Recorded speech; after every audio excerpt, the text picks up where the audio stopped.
Oh shit, just 19 minutes. Okay. Anyways, I'm having fun with this. And we're now at Come Together. So hard times happen. And people start to come together.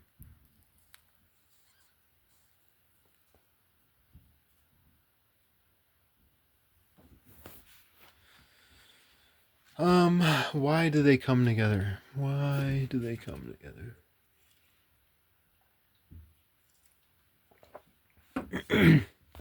So, I mean, obviously, they've got to produce food somehow. So they gotta start producing food.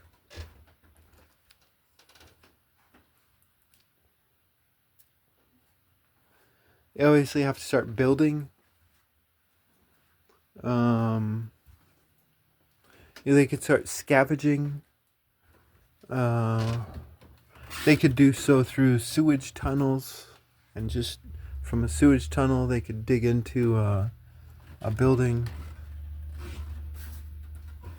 and gather the resources from that building. Although they might find other survivors if there's food in that building. You know, like if we think about men killing each other for access to more women, like if we think about a situation like let's just think about science. Like science says that inbreeding leads to retardation.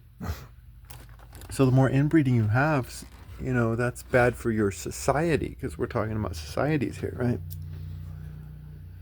And so if men are killing each other for access to more women, they're only thinking about themselves and they're not thinking about their future progeny because genetic diversity is good. Plus if a foreign tribe attacks, who's going to stand by your side if you've killed them already?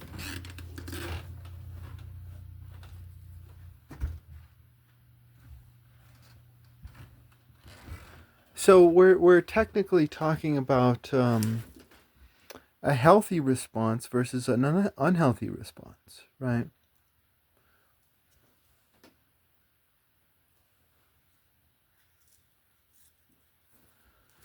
But this healthy response isn't necessarily so healthy, right? And we'll talk about that. But yeah, no, I mean, if something like this happens, it's like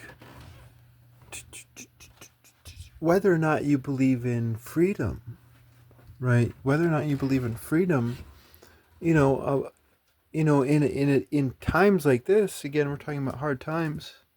In times like this, it's good for men to come together and act more like ants and bees and work together to survive in hard times, whether or not you believe in freedom in good times. In hard times like this, you might be forced to all this, right? So why come together? Why come together? Now we could get into citified and pastoral, right? And so let's say aliens attack our planet, right? Well, we know that there are a lot of preppers out there who would be prepped for hard times, right? But let's say space dinosaurs attack. And not only space dinosaurs, but there's this fog which blocks the sun. I mean, can they produce food to survive? Some preppers, yes. Some preppers, no. Um, so there's going to be this distinction. Um, but let's say you're in a city and the space dinosaurs attack. Well, there's a lot of resources in the city. Like, a lot of people are just going to be straight out dead when the space dinosaurs fall and start killing people. But some people are going to run to shelters. Like, if we're living in medieval times, let's say that the walls, like stone walls, are able to repulse these dinosaurs. If you're living in modern times and you're living in wood and plastic shelter, then maybe they can smash through anytime they know that you're there.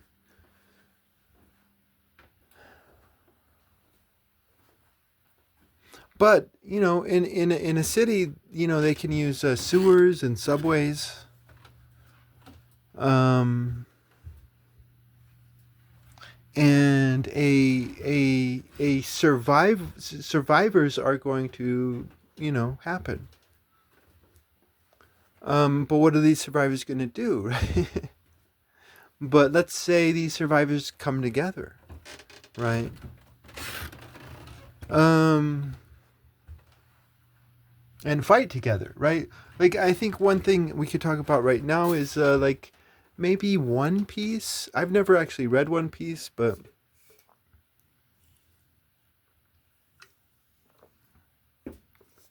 I've kind of written stories how One Piece is set up, I think. And I think in One Piece we see, instead of like the Western protagonist versus antagonist, we see a group of awesome characters who are forming a new community, right? And so if hard times happen and people come together to struggle through and survive, survive possibly the extinction of the human race, and they come together to suffer together, right? Because in order to come together, you might need to share these limited resources until you can start producing your own. You're going to have to trust the man beside you. So there can be more trust in society if they come together, right?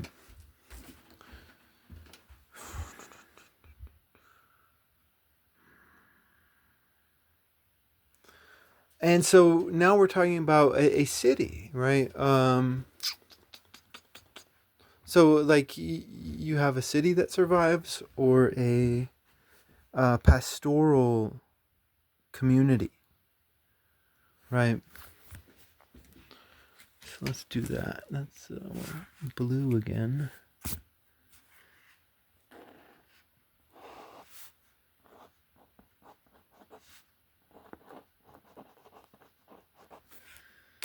There it is, city and country.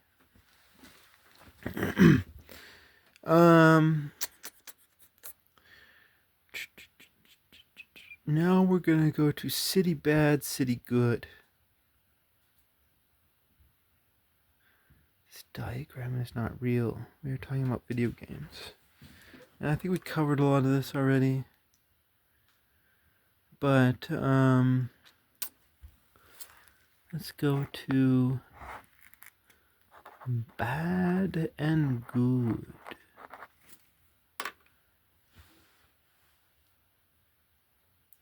Okay, so again, a lot of this gets down into law. Like, what are the laws of society? Do they promote freedom?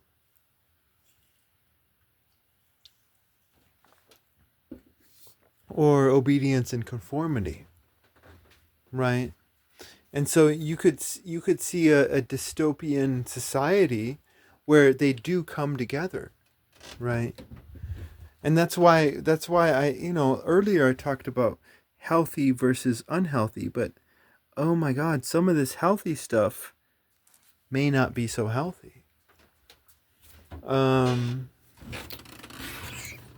But maybe they're more successful in their propaganda, right? So they're more successful in their propaganda, and people are just like working themselves to death. I mean, you can totally see this in the British Empire, right? Where like more than half the British were debt slaves, and they were in misery and toil, and they were still walking around, yeah, go Great Britain, yeah, even though they're like dying in misery and pain, right? And so this is a society that is very successful at its propaganda. And so you have people who are living in misery and pain, and they're doing so for the best reasons. Like these are good sheep, maybe you could say, who are being manipulated by bad shepherds. Yeah, I think that would be what's going on here.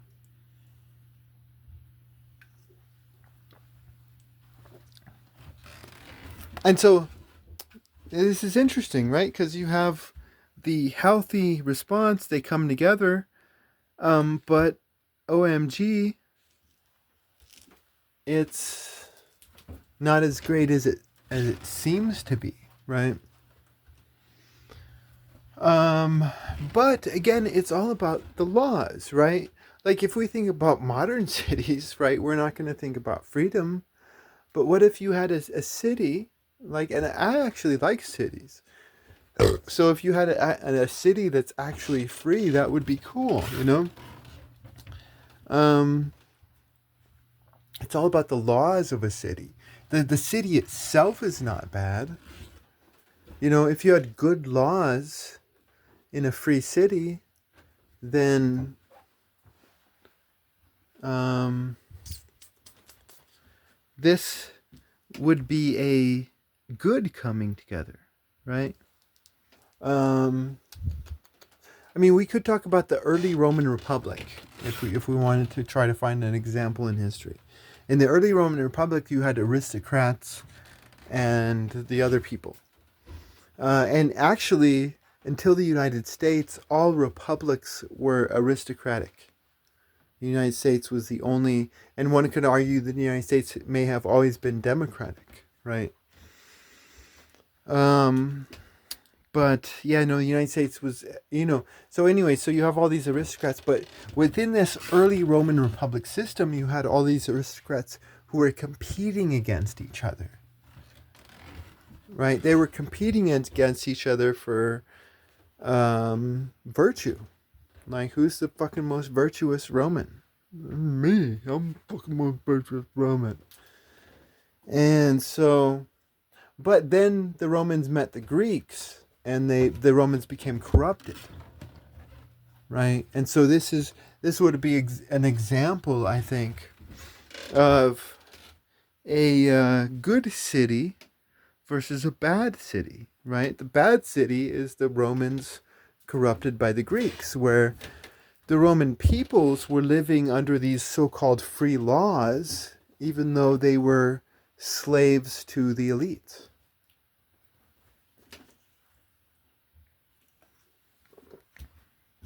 The Greeks have been a cancer in the Mediterranean world for like oh so long.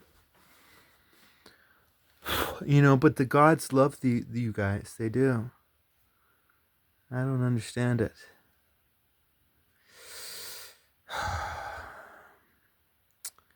Okay, complexity of law. This diagram is not real. We're talking about video games. I already covered that. I mean, you could switch all this shit around. Seriously. Like, this diagram is not real. Actually, you could probably make a better diagram. This is just a half-assed attempt by a drunkard and a stonard. All right. Pastoral.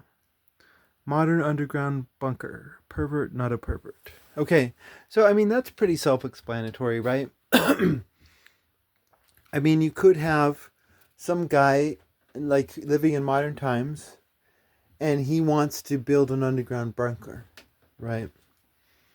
And he wants to survive during these hard times, whatever these hard times are, be they radiation or space dinosaurs or whatever. But what's this guy's motivation? So now we're going back to motivation, right? This man's motivation could be that he really is this heroic heart. He wants to nurture and prosper and multiplicity, right?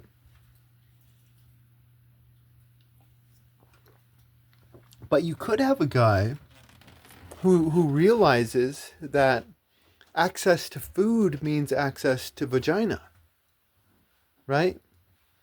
So, you could have a guy building a bunker so that he can get more vagina. Let's see, where are we at? Bring in another color. Boop, boop, boop, boop. Yeah, we're on pastoral country. And there it is.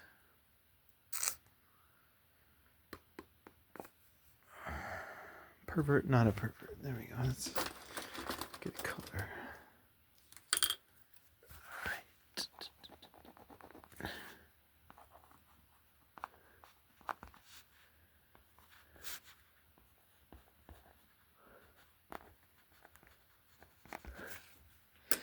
Okay, so there it is.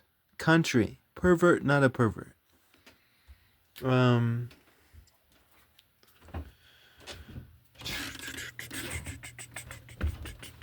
Yeah, no, I think we're almost done here. I think we have to get rid of more stuff before we continue.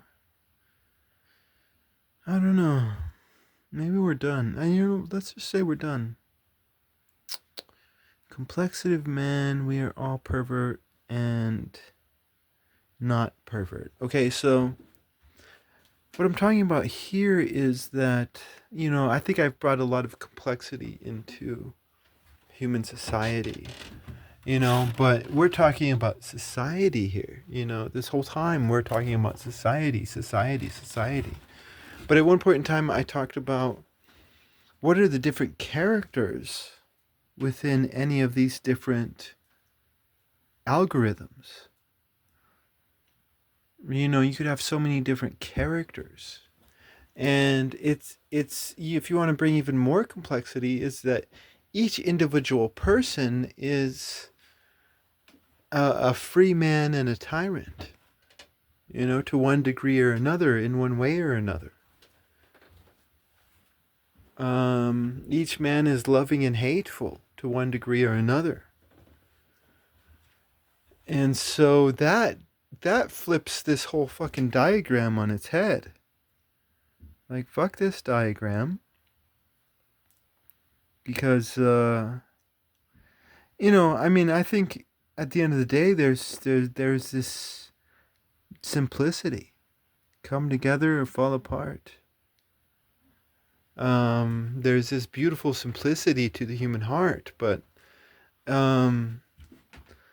sometimes I think shit get more complex.